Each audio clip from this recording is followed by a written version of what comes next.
Look, your story is your story. Your story isn't, the reality of what happened or the reality of who you are. The relationship with our identities is really what's important rather than just the identity itself, because I think identities are constantly changing as we evolve. Identities are constantly evolving as our consciousness evolves. It's when you take the limitations of life, it's when you let go of who you think you should be and the life that you think you should be living, so that you can become available and open to what is actually seeking to happen and express through you. Surrender is a letting go of control or the illusion that we're even in control in the first place. So that when you can become available and open, that's when the magic happens.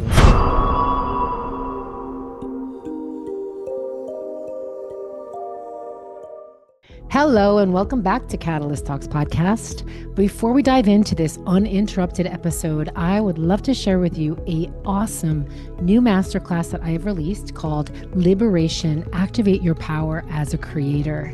This is a beautiful way to discover the most simple path to unlock clarity, authentic power, and purpose, and liberate yourself from old stories, beliefs, and identities that no longer serve who you are and what you're really here to do. So if you've been listening to the podcast or listening to a lot of other podcasts, and especially on the one you're going to hear today, you might be like, well, what's my next step? How do I put this into practice? This is a perfect opportunity for you to carve out some time for yourself, do a little deep dive, and expand your power as a creator. If you're ready to unlock the magic, go to stephanie-trager.com. Please remember the dash, it's stephanie-trager.com, and you can download this free masterclass as a guided visualization for you as well, so you can activate your power as a quantum creator. Thanks so much for being here, and now enjoy this episode. Welcome back to Catalyst Talks podcast, everybody. Thank you so much for being here. Your attention means the world to me. I am really excited for this conversation. Today, I am joined with a wonderful guest, Kute Blackson, and this is going to be a transmission, y'all. So buckle up. I'm really excited. I'm curious where we're going to explore, and I'm really looking forward to learning more about you and sharing your wisdom with this platform. You are a transformational speaker, a teacher, a guide, and we have a lot in common in our mission to help people like remember who they are and fulfill their true purpose. You are an author of You Are the One and the Magic of Surrender. I really look forward to learning about your story. Like, right now we're in this moment where identity is such a big piece. Like the collective identity is going through a portal. And so, of course, we are all just fractals of that whole, and we're all having our identity shifts. So people like you are, holding the fort and guiding people through those identity shifts. And I'm curious, what is the identity you had before this identity right now? What is the identity that I had before this identity? Or who you were, Um, who you were. Yeah. who I was, it depends when, because I think at different stages of my life, there's been different identities. And, as part of evolution, there is a constant letting go of identities.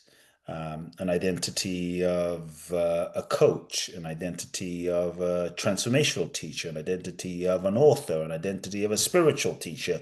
And I think at any stage, what I have found is that identity is limitation and identity is suffering, because identity can limit us. And I Mm. think the issue isn't even identity, but the degree to which we are identified with identity. And I think that in moments where, at any stage where I might feel I am becoming attached to a particular identity, I've always endeavored to sort of question and explore and expand and release and let go of that, just so that I don't get stuck into identity. And I think as human beings, it's easy to get stuck into identity because that identity is familiar, that identity gets reinforced by culture and society and friends and family and life. It works, but it limits our ability to experience life and the moment and the new and possibilities and the unknown. And so, yeah, right now I'm actually embracing actually the identity of being a husband, the identity of being a father. Is a new identity that I've also been sort of expanding into and loving. Like, what is it to be a father to a son who's 2 years old and running around Mhm. and crazy and alive and vibrant? And it's been a stretch. It's been a beautiful stretch. It's been a beautiful expansion, you know. And so, yeah, I think one's relationship with identity is more the issue, I would say, than identity itself. Because as Mhm. human beings, you could say the ultimate identity, I guess, identity beyond identity is that we are infinite, you know, that we are light, we are pure consciousness manifesting as a multiplicity of form in this human experience. That then we take on a certain identity as a way of navigating and functioning in life in this three-dimensional experience. I'm a this, I'm a that, I'm black, I'm white, I'm green, I'm orange, I'm tall, I'm short, I'm a Mhm. CEO, I'm a stockbroker. But none of those are who we really are, right? Yeah. They're just roles and identities that we happen to be playing Mhm. as a way of just interfacing with life. And so I think the relationship with our identities is really what's important rather than just the identity itself, because I think identities are constantly changing as we evolve. Identities are constantly evolving as our consciousness evolves. But I would say maybe what doesn't change is the source of those identities. What doesn't change is that infinite expression of consciousness that is beyond birth and beyond death that we all are. And so perhaps at that deepest level, we all have the same true identity, which Mhm. is divine, you know, which is infinite, which is God, which is all that is. And so at that level, I think we're all one. There's only one true identity. Mm. Yes. You know, I'm listening. There's the reconciling of one's story, like identity is so, as you say, wrapped up in story. I love how you just framed it. It's like wrapped up in your story of who Yeah. you are. And then we hold on to our stories and some of it is empowering and some of it's disempowering. And the word surrender is coming in because I feel like I really want to tap into this energy of surrender with you. I wonder, like, let's speak about how, holding your story, but not holding Yeah. it as your identity. And Uh-huh. obviously, like, you can create a new story every single day about the same Yes. story, right? So, Mhm. yeah, yeah. Yeah. Look, your story is your story. Your story isn't the reality of what happened or the reality of who you are. Yeah. There are things that happen in life that are more your history and experiences, but then the meanings that you make up Mhm. and how you perceive these things and how you choose to hold these things really creates your story. And then that story creates your identity and your experience of situations. So just because you have a story about yourself, I'm not enough, I'm not this, I'm not that, I am this, I am that, I'm unworthy, I'm unlovable. I mean, we often live life as though that is the reality. No, it's just I'm unlovable because my dad left when I was 8, and that's just the way it is. And so Yeah. the fact is I'm unlovable. None of those are facts. The challenge is many of us, we've become so identified with the story in terms of what happened that we don't realize that we, with our limited ability to understand and perceive, we made up an interpretation of reality, which is the story, that then we held onto as fact, but it was just fiction. Our story is often the way we have chosen to see something and see ourselves, and it's not necessarily the reality. And so I think as human beings, if we want to be free, we have to be willing to not be limited by our story, to see and understand that the story about ourselves is not necessarily real. We made it up. And if we made it up, we can also unmake it. We made it up, you know, Yeah. something happened because we didn't have a fully developed brain. We made it mean something that it possibly wasn't. And many of us, the stories that we're holding, we either didn't see the whole picture or we're not even remembering what happened accurately, right? And so we're holding things that happened, like, oh, this happened, but some of it we're making up a story about something that we didn't even perceive correctly what actually happened. And so I think it's really important that whatever we believe about ourselves, whatever we hold about ourselves, we learn to question. Is it true? Is it fact? Yeah. Can I know it for sure? Right? Is there any other way to see it? Like somebody might say, but yeah, no, I am unlovable because, I just, every guy I attract just leaves me. And so it just proves that I'm not worthy of love. I'm unlovable. And because dad left when I was 8 years old, and that means I'm unlovable. It doesn't mean that. And so I think we have to be willing to question, like, based on that experience, what else could those experiences have meant Yeah. other than how we chose to interpret it? Because that interpretation, the story, is now limiting us in our life, and subconsciously, based on the story that we have chosen to tell ourselves about what happened that we're holding as reality, we're kind of going through life choosing to seek out experiences and people and situations to reinforce the very story that we're holding, because it keeps us safe. It keeps us in the familiar zone. And so let's say dad left when you were 8 or something happened, but in this case, metaphor, dad left. Okay, it means I'm unlovable. Well, does it? Does that mean that you're unlovable? Or could dad leaving mean something else? So I think if we're willing to have the courage to question, what else could that experience or event have meant? It could mean dad was crazy. It could mean dad loved us so much that he left because he knew he would screw us up some more. So it could simply mean dad was not capable. And so one thing I found is many times we as human beings, we hold on to our stories and we refuse to let them go. And there is a reason. Underlying that is control. We actually hold on to certain stories. I'm unlovable, I'm unworthy, I'm not enough, da, da, da, da. Even though we intellectually know better, we sometimes hold on to those stories as a symptom of control.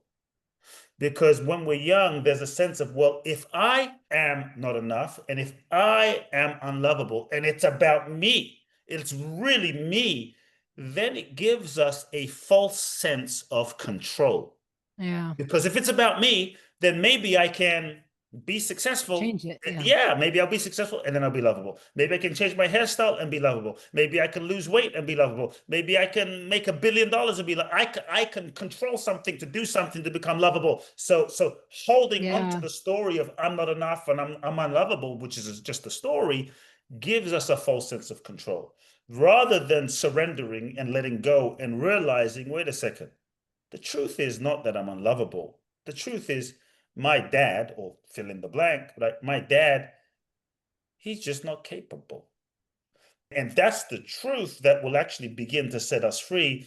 But I think initially there can be a fear. If I really acknowledge that they were not capable, there's a fear of feeling like, well, I don't have control anymore. And then how will I shift? How will I get my need met? And so I think we have to have the courage to realize in so many ways we have become conditioned and we're telling ourselves stories about ourselves that may not be true. The truth is we're all whole, perfect, and complete.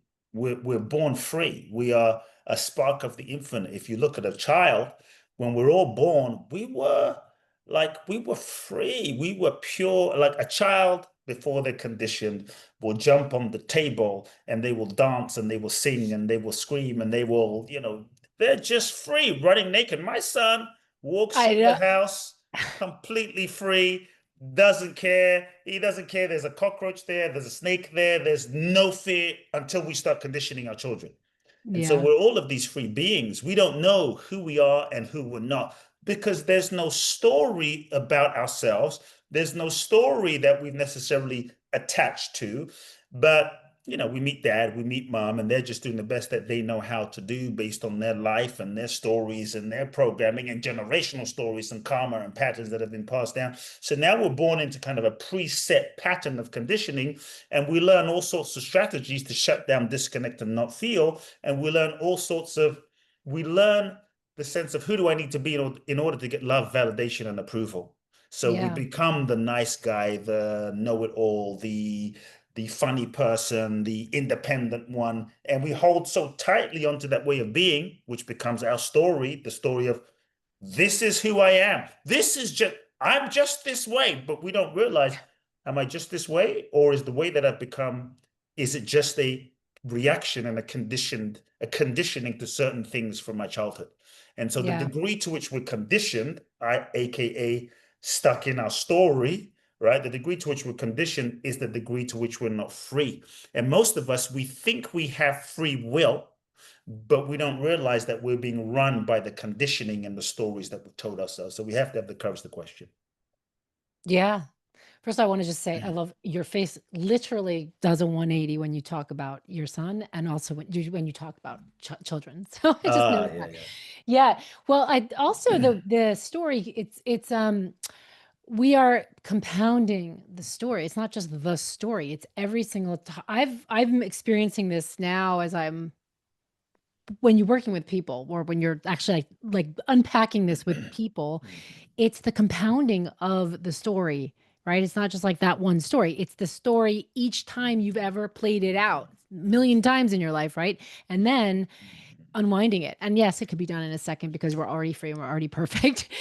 So it's is it always the source which is playing out? Which part of the code is playing out? So yes, I'm into all of this. And I wonder, as you're speaking, I'm also feeling that sense of surrender. Like really, what does it feel like? We can talk about all of this, right? But what does it feel like when you let when you it's not like all the words now in the zeitgeist of transformation are it's like they're new programs, right? Like they're the words and we can say the words and we can do and so many people are intellectualizing the experience. Yes. I Yeah. know I'll catch myself. Well, where am I knowing this? Where am I not embodying it?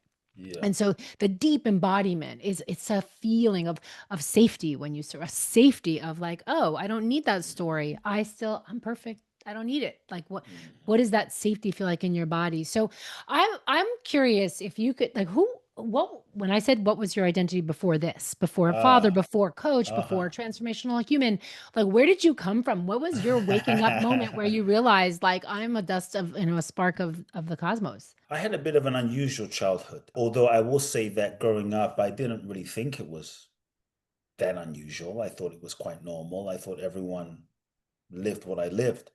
Like my first memories as a young boy, I remember seeing a crippled woman crawling on the floor. She picks up the gravel that this man walks on and wipes it on her face and stands up. Um, a miracle, right? Week after week, I grew up seeing blind people see and deaf people hear, and people stand up out of wheelchairs.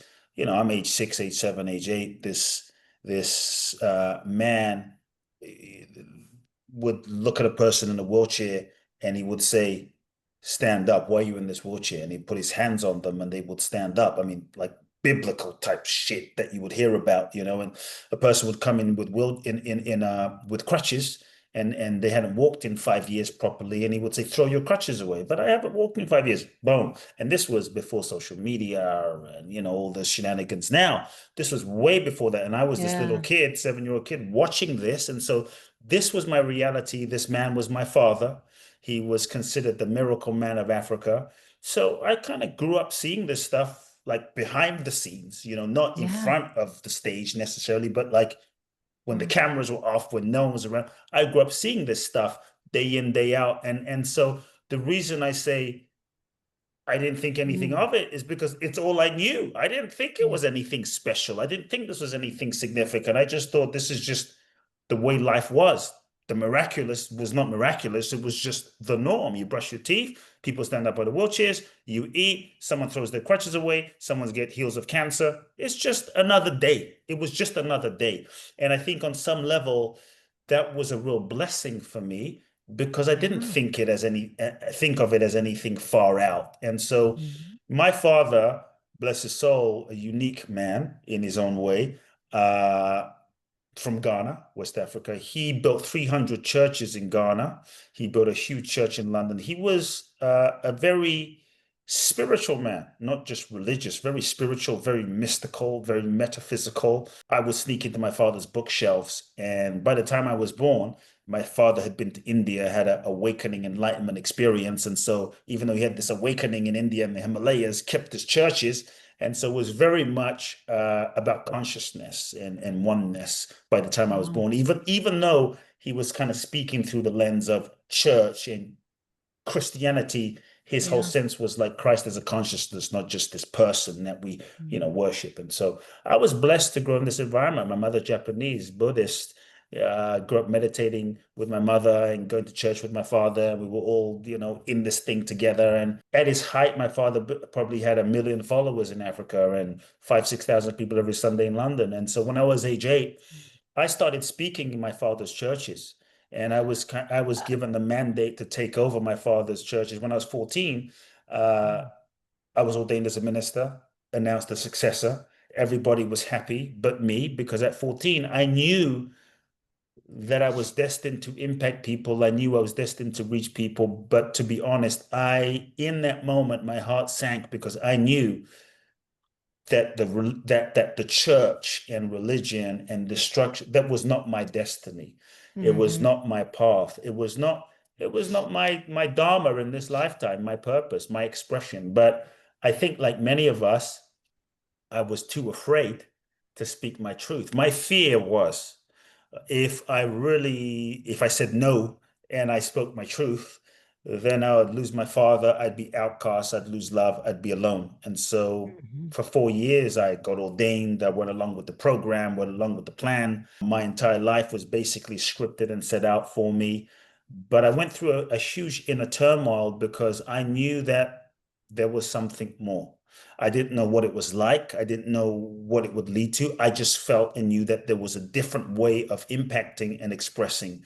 And so after 4 years, I mustered up the courage, to speak to my father. I looked into my future and I saw that I could follow the expected path and become hugely successful and take my father's thing to the next level. But as I projected into the future, I saw that this was not in alignment with my soul, and it felt like a death. And yet I felt my soul, literally something in my soul beyond my logic, guiding me, pulling Mm. me to go to America. Why America, specifically Los Angeles? Because I sneaked into my father's into my father's office, and he had literally thousands of books, everyone from Louise Hay, Marianne Williamson, Deepak Chopra, Ramana Maharishi, Muktananda, Krishnamurti, Osho, Blavatsky. And I'd read all these books as a 8, 9, 10, 12, 13-year-old kid. And so so many of the Western authors, they lived in LA. They lived in California. Yeah. They lived in San Diego. I'm like, it's either India or Southern California. And so I chose Southern California, but I felt such a strong calling in my soul that said, go to America. And what I have found is, when your soul guides you, you should listen. And Yeah. often the guidance of your soul will not make sense to your logic or your mind. But when you follow your soul, and when you follow your soul's guidance, you will always end up in the right place at the right time, doing the right thing with the right people, even though the path that you take may not always make sense. And so it made no sense to me. I just knew I had to leave. And that's when, in a nutshell, I had the conversation with my father. I renounced the church, retired from the ministry at 18, 17. Had the conversation with my father, which was extremely scary. We didn't speak for 2 years. That's a whole nother Wait, story. that's I don't so yeah, as much as you want to go into this though it's interesting because as his nature from what you're sharing would be that he would really receive No, my the father wisdom of your soul. no, he's old school African. Okay. And so Yeah. and so as much as he had a deep connection, it Yeah. was like old school patriarchal male African, was all about, look, hey, Stephanie, it's my way or my way. Which way would you like to? I mean, that's basically how it was. And Yeah. so you don't argue with that. It's old school in nature. And so honestly, it was terrifying. Some people say, oh, when you find your purpose in life, then the unicorns appear and everything is easy and it's bliss and love and it's all light, and sort of the metaphysical spiritual books sell you a bunch of sort of like fantasy things. And the truth is, it ain't always the case. Sometimes when you find your true soul's purpose in life, that's when the real tests happen. That's when the real shit hits the fan and the universe starts testing you, not because you're on the wrong path, but because you're on the right path. The universe is just preparing you, strengthening you, developing you, ripening you to become the person that is capable of fulfilling the mission and the vision that you've been given. And so many times when people follow their soul's calling and then things fall apart, they think, oh, I'm on the wrong path, something's wrong, and they give up. But when you're following your purpose and things fall apart, it's just sort of the universe clearing away what's not aligned and forcing you to learn, grow, and develop develop the soul muscle so that you can really become sort of refine yourself and refine your consciousness so that you can be that person, become that person. And so it was hard. I chose not to go to university at 18, so I had no college degree. I knew no one in America. There was no internet, pre-internet, so I didn't know anyone. I had no money. My mother gave me $1,000 as support. She was my only supporter. And I said to the universe, okay, God, you've given me this vision. I feel it in my bones and in my gut and in my being. But what the hell do I do? I felt as though I had been thrown in the middle of an abyss with no map, no guide, no support, just floating. And I said, if any of this shit is real, this spiritual stuff, if any of it's real, I need to know now because I have completely surrendered. I have let go of everything. So help me. Within 3 days, I'm in this library of my school. Someone hands me a magazine called The Economist.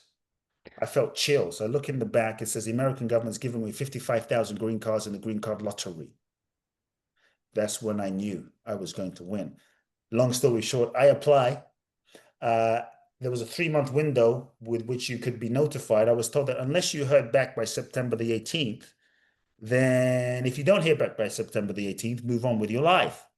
So every day I'm visualizing, I'm doing my affirmations, my meditations. I'm seeing myself in America. I'm expecting a letter in the mail from the American government saying you want a green card. Nothing. September the 18th rolls around. Nothing. Now I'm pissed off at the universe, screaming at God, saying, like, I'm feeling like I've been betrayed by life. Like, what the hell's happening? We've all had one of those screw the universe moments.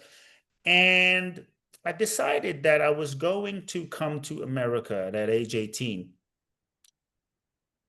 illegally. Didn't know anyone, but I'm going because I felt it. Packed my bags that night. I go to sleep. That night, my mother hands me the phone, says, there's a guy, a law firm from America that we applied through for the green card.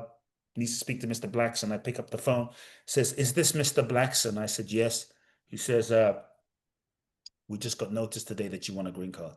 And that's what enabled me to come to the US. That's what enabled me to come to America. I was overjoyed. I was celebrating. But in that moment of celebration, I heard the voice.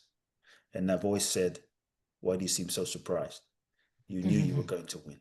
And that's what enabled me, before I started teaching and working and what have you, to get to America. And then, 2 suitcases, $800, knew no one, landed in LA, a kid, went straight to Venice Beach. And I just started finding teachers and authors, many folks who you may have heard of, authors, teachers, and cleaned their feet, drove their cars, helped at their events, just started hustling and working. And before you knew it, I got into the seminars and studied with many of these people. And then after a couple of years, wanted more. And I was guided I ended up in India. And that's what really transformed my life and my being, and my evolution and the trajectory of my life. And it was really once I came back from India that I felt such a depth of freedom that, 20 some years ago, I began coaching people. No idea what I was doing. This is before coaching was a thing. And I started coaching people one-on-one. And it just evolved into a methodology that over the years People started flying from around the world to work with me and one-on-one, and then small groups and larger groups and larger groups, and then two books. So it's just evolved, at every stage, there's been a different level of growth and evolution at every stage of the path. Mm.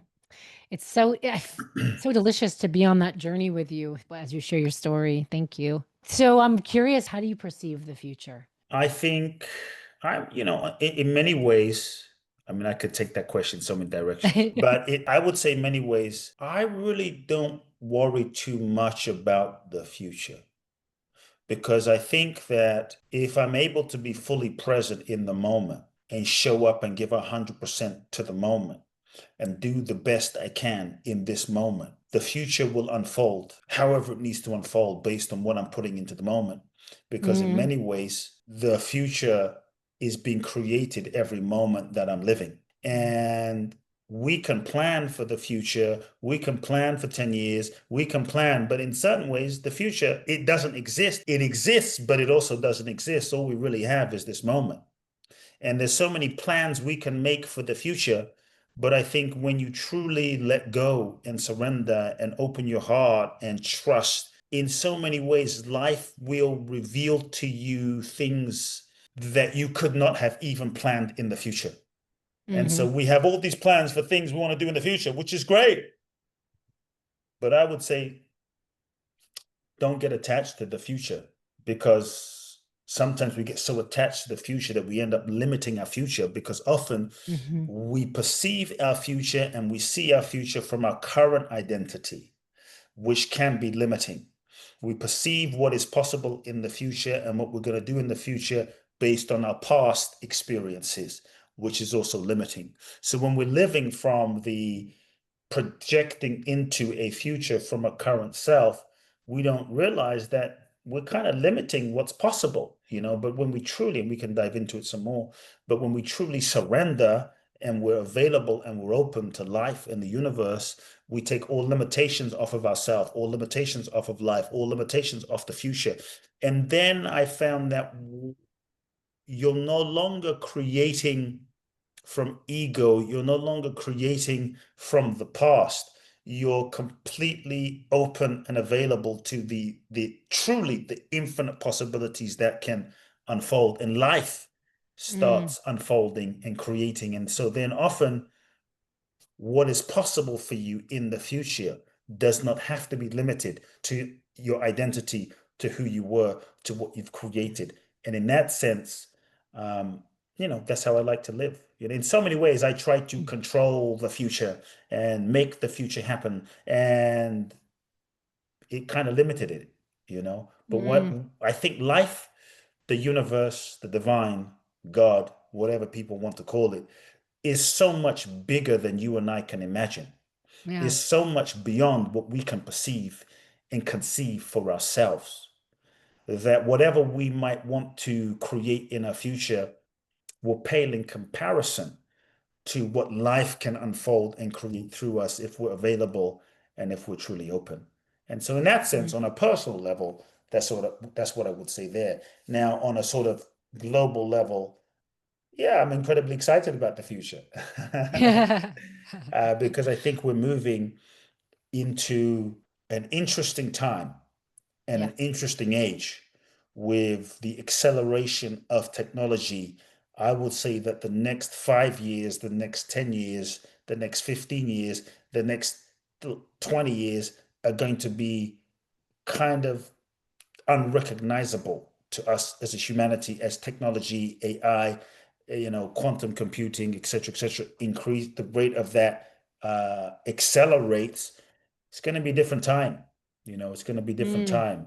When I think of my son becoming 18 and 20, he's going to look back and goes, wow, you guys were driving cars? Like, really? And you would go to work and do all of that stuff. And because what you can do now with AI and artificial intelligence and different, technologies is rapidly, I think, accelerating our productivity, which then frees up so much time, which potentially, if we are wise, which now potentially frees up so much time for us to be able to do the inner work, to Mm, evolve, to spiritually awaken, because now time is freed up and we're going to be much more productive. So mm. anyway, I mean, I could go on about that, but I know. No, I love it because I'm on a mission to activate 1 million conscious futurists in the next 2 years. uh-huh. If there even is such a thing as next two. Every word out of my mouth these days, I'm sort of discerning and censoring because it's so funny when you think of like the duality, and I'm just deep in the hole of Hermetic Yeah. philosophy right now, and so everything cancels itself out. So on this mission to activate conscious futurists because and so I love how you answered that question because around the future, there's the kind of anthropomorphic me, us, what we're creating for our future, which is so important, that energy of surrender. And thank you for framing it in that way. I feel like when I think of the future, I think of an intelligence. I feel an intelligence, and I know I've heard some of what you speak of. So I sense we're Mhm. vibing here. Like the future is an intelligence, the ancient past is an intelligence, time is an intelligence, right? If it Mhm. in our understanding of it, it's this linear framework of having things happen on a timeline.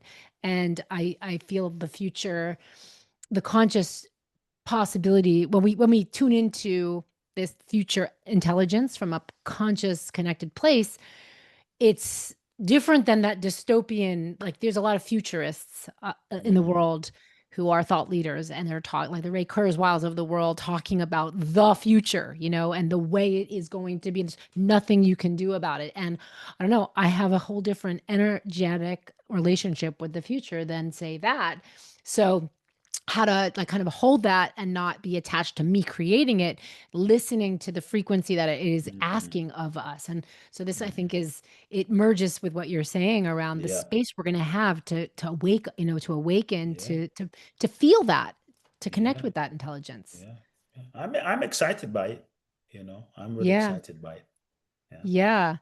So what are some of the things that where you apply your medicine? Tell us about your book Surrender. What inspired you to write this book? And how do you live the medicine of your own thought leadership? It wasn't the book I wanted to write. Mm, It wasn't the book I chose to write. I resisted writing it. I knew that there was a book that was there. And I remember taking a whiteboard and brainstorming 75 different brilliant ideas that I thought would be New York Times bestsellers, and my publisher would want, and this and that, and da da da. And the truth is, none of those ideas felt true. None of those felt mm, authentically aligned in my being. Yeah, I could do them. They might do well. They might be great.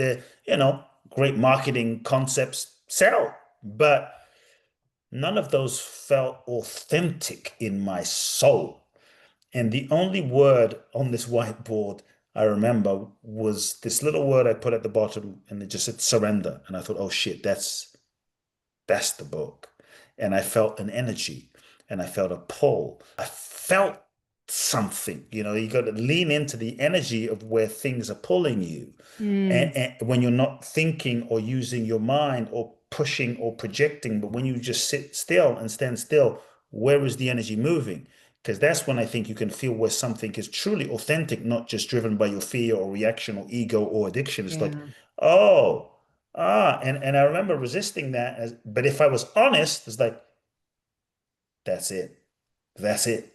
And so surrender, or part of surrender, is the willingness to allow life to show you life in its Mm, intelligence. It has mm, an intelligence. And if we let go and feel and attune to the intelligence like a river, it's moving in its own intelligent rhythm. This innate intelligence is moving, but often we force it, we resist it, we deny it, we disconnect from it. And so yeah, part of surrender is allowing life to guide you, life to show you, life to mm, reveal itself to you, because it will. This intelligence has been around for billions and billions and billions and billions and billions of years. You and I, 50, 60, 30, 20, 40, 70, however many years is like, are we going to listen to 40-year-old you or me, or 50-year-old you or me, or 60-year-old you, or this sort of billion-year-old, trillion-year-old from the beginning of time intelligence? And so I think the innate intelligence is an unfolding. that if we're willing to bring ourselves into relationship, it will guide us. And so I had to surrender to the book on surrender. I had to surrender to the book about surrender. And when I surrendered, everything flowed. And everything about my life, a lot of which I haven't told you, but everything started to make sense. All of the relationships I'd been in, every situation, coming to America, winning a green card, how my parents met and agreed to get married without ever having seen each other. I mean, all these things about my history in life made sense. And there was an experience I had a year or two before this book, before I started writing the book, with my mother. My mother was the closest person to me. I loved her deeply and dearly. Beautiful Japanese woman who's just full of love. And I think one of the reasons that I know love is because of my mother. And she was diagnosed with stomach cancer. And it was a bit of a shock. And so I determined, I was living in Los Angeles, she's in London. I determined I would heal this woman with all of the herbs and alternative therapies. And I started going back to London every month to be with my mother. Every month from LA, I'd fly once a month, fly to be with her. And she just wasn't really following my protocol, and it was pissing me off. And I was getting more frustrated. I'm like, you're gonna die. And I realized in that moment, in an effort to try to get her well, I was pushing her away. It was having the opposite impact. And so I kind of had to let go. And what started out as the worst year of my life ended up becoming the best year of my life, because I just got to be with my mom, and I just got to spend time with my mom. And time I didn't think I had. I just got to just be with her. And about 7 months into this process, the doctors finally said, look, there's nothing else we can do for you. You're going to die. So get your affairs in order. I mean, it's a real moment. If anyone has had anyone die close to them, life gets real. And I looked my mother in the eyes, and I remember just tearing up, because I realized that the person I loved the most, I'd never speak to her again. There was come a moment where she might never meet my children. There was so many things I wanted to do with my mother that I thought I had time. And now it hit me like, wow, all the Christmases I'd missed because I was busy doing what? I don't even know what I was doing, traveling to, somewhere. And I thought, wow, my heart was full of regret, truly. And in that moment, with tears, I looked at my mother and I said to her 2 questions. And I think this is where a seed of the book was planted. I said, are you afraid?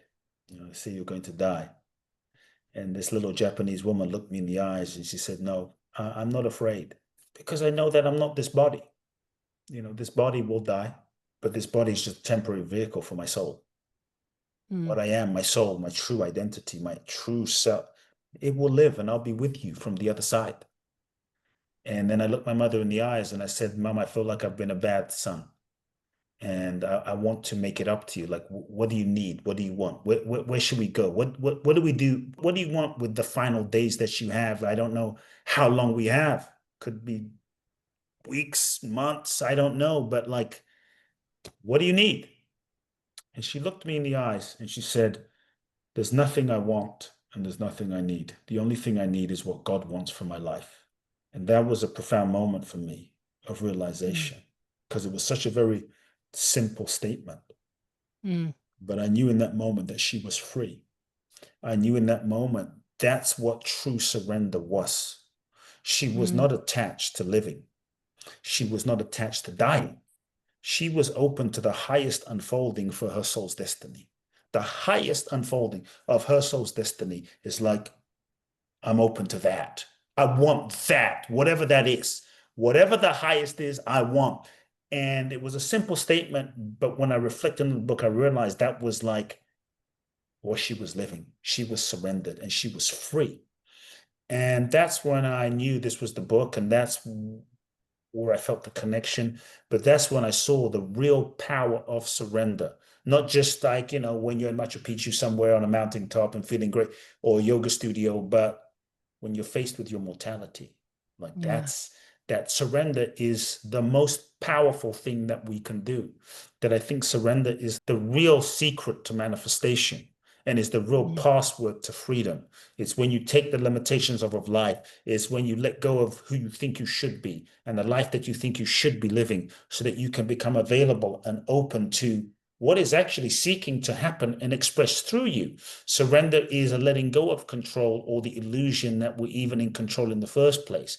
So that when you can become available and open, that's when the magic happens. And so for me, we all want more magic and miracles and blessings in our life, but we don't want to surrender. We want to hold on to who we were. We want to hold on to the old identity, but the next level of your life requires the next level of you, which requires that you let go of who you were, of what was, of what wasn't. But as human beings, out of fear and the ego's, sense of identification, we tend to hold on to what was because it's familiar and it's comfortable. And we don't realize that in holding on to what is no longer aligned, we are the ones that are effectively blocking our blessing. It's not God. It's not the devil. It's not a curse. We're the one that's blocking our blessings, And so I think when we surrender and we let go of outdated ways of being and addictions and identities and people and situations and circumstances, we make room. When we truly surrender, that is our affirmation in our trust of the universe. We're like, I trust you. And now we're making the space. And now we become available, And so I think surrender is so powerful and it is magical. And I've seen freaking miracles in it happen in my life. I could bore you with stories, but I was in a relationship while I was writing the book, thinking she was the one, broke up while I was writing the book, devastated, not understanding, but I was so sure and not realizing that really just opened me to just complete and total availability to life, saying, I surrender completely. And that's what brought in my wife and my soulmate and my son and brought everything in, And so for me, I have endeavored to live my life as best as possible, following the flow, following and surrendering and kind of allowing life to truly lead me and guide me. The old paradigm or the old way of living is all about, I call it the ego-based model for living life, which is, what do you want? And go make it happen. Go create it. Get clear on what you want and just will it into existence, which is, look, it has a place. You can create and manifest good things, but it will always be limited because whatever we create from the ego will be limited. But for me, part of surrender and how I have endeavored to live life as much as possible to greater degrees is a different question, which is, yeah, it's cool to know what you want, but sometimes what you think you want is not what you really want. It's just what you think you want based on who you thought you were, an old identity, only to realize, wait a second, that's not what I really wanted. I didn't really want that car. I didn't really want that house. I didn't really want that thing. I didn't really want that career. It's like, oh. So for me, the question now becomes, what is it that life is seeking to express from me? What is the highest intention of what the divine is seeking to manifest through me? What is the deepest expression and impulse of what my soul is seeking to make manifest? Like, show me, I'm available, I'm open to the highest good. Like, what is that deepest impulse of what life is seeking to express through me? When we can truly surrender, then we can bring ourselves, the ego, the mind, the marketing, the strategy, into alignment with the true impulse. If you look at any of the really great ones, Jesus, Buddha, Gandhi, Mother Teresa, Mandela, who else? Bruce Lee, Muhammad Ali, great in their own way, for me, childhood heroes of mine, they all surrendered.